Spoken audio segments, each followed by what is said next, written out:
Bersama dengan saya, Mr. Sorchan di dalam channel pengembangan kepribadian atau mentoring self improvement. Saat ini kita akan beralih ke dalam perubahan yang kedua. Di segmen sebelumnya saya berbicara tentang perubahan dari fokus diri sendiri ke orang lain, dan juga di mana kita harus banyak menabur benih agar kita mencapai tuaian.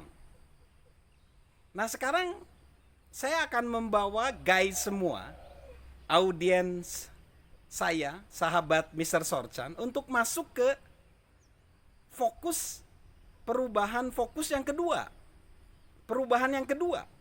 Apabila kita pengen hidup di dalam perubahan dan tidak tergerus, bahkan mengalami kematian, stres dan frustasi di dalam perubahan yang begitu cepat, kita perlu mengubah orientasi kita dari orientasi target ke orientasi pertumbuhan. Maksudnya apa? Ini namanya perubahan atau transformasi pertumbuhan atau pengembangan kepribadian. Nah, orang yang berorientasi target biasanya dia jadinya hanya mengedepankan hasil, result, dan itu baik. Tetapi kalau orang berorientasi kepada pertumbuhan, itu menjadi lebih baik. Orang yang berorientasi target, itu perubahannya itu jadi dari luar, dari eksternal, bukan internal. Padahal perubahan yang paling bagus itu dari internal, digerakkan dari dalam hati. Itu seperti anak SD kelas 2 yang di kelas dia nanya sama gurunya, "Bu guru, pelajaran hari ini tentang apa sih?" Terus gurunya ngomong, "Kenapa kamu nanya gitu?" Guru matematik ini ya. "Iya, karena kalau aku pulang ke rumah, orang tua saya nanya, 'Apa pelajaran hari ini?'" Nah, itu anak kecil itu gambaran daripada orang-orang yang berubah, mengalami perubahan tapi harus dari eksternal bukan dari internal. Sedangkan orang yang berorientasi kepada pertumbuhan, dia akan dari dalam. Lalu yang kedua, orang yang target, orang yang berorientasi target, dia itu jadi menyasar segala hal, semua hal. Nah, ini nggak bagus. Tapi orang yang berorientasi pertumbuhan, dia cukup kepada beberapa hal aja.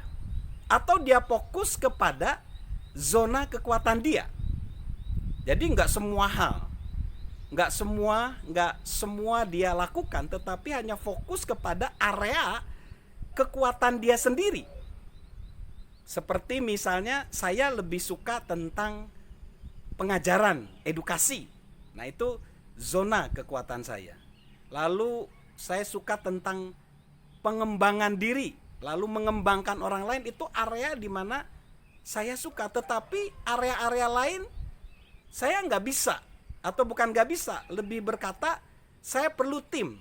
Nah, jadi orang yang mentransformasi dirinya bukan ke orientasi target, dia akan menemukan zona kekuatannya.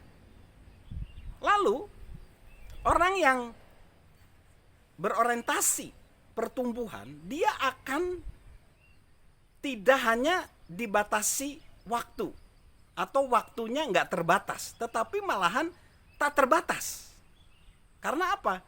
Dia akan terus bertumbuh, berkembang dan berkembang. Nah, ini saya akan lihat ya, perbedaannya orang yang berorientasi target sama orang yang berorientasi pertumbuhan. Kalau orang yang target, itu dia hanya menghargai pencapaian. Kalau yang bertumbuh, dia menghargai perkembangan. Orang yang berorientasi target, dia berfokus pada status. Orang yang berorientasi pertumbuhan, dia berfokus pada peningkatan. Orang yang berorientasi target, dia menghormati privilege. Tapi kalau orang yang berorientasi pertumbuhan, dia menghormati kinerja. Orang yang berorientasi target, dia menghormati sang guru. Tapi orang yang berorientasi pertumbuhan, dia menyoroti sang pelajar. Lalu orang yang berorientasi target, dia targetnya penyelesaian tugas. Tapi kalau orang yang berorientasi pertumbuhan, dia targetnya pertumbuhan. So, mari kita terus mengejar pertumbuhan, bukan hanya sekedar target. Dan kita tahu bahwa pertumbuhan itu menjadi satu-satunya jaminan bahwa hari esok akan lebih baik dari hari ini. Jadi kalau kita berorientasi pertumbuhan, itu adalah sebenarnya jaminan, bahkan satu-satunya jaminan di mana hari esok akan lebih baik dari hari ini. Karena kita ingin terus bertumbuh, dan bertumbuh. Jadi salam mengubah orientasi, ya, mengubah atau salam transformasi dari sekedar target ke pertumbuhan. Dan tentunya salam sehat dari saya, Mr. Sorchan.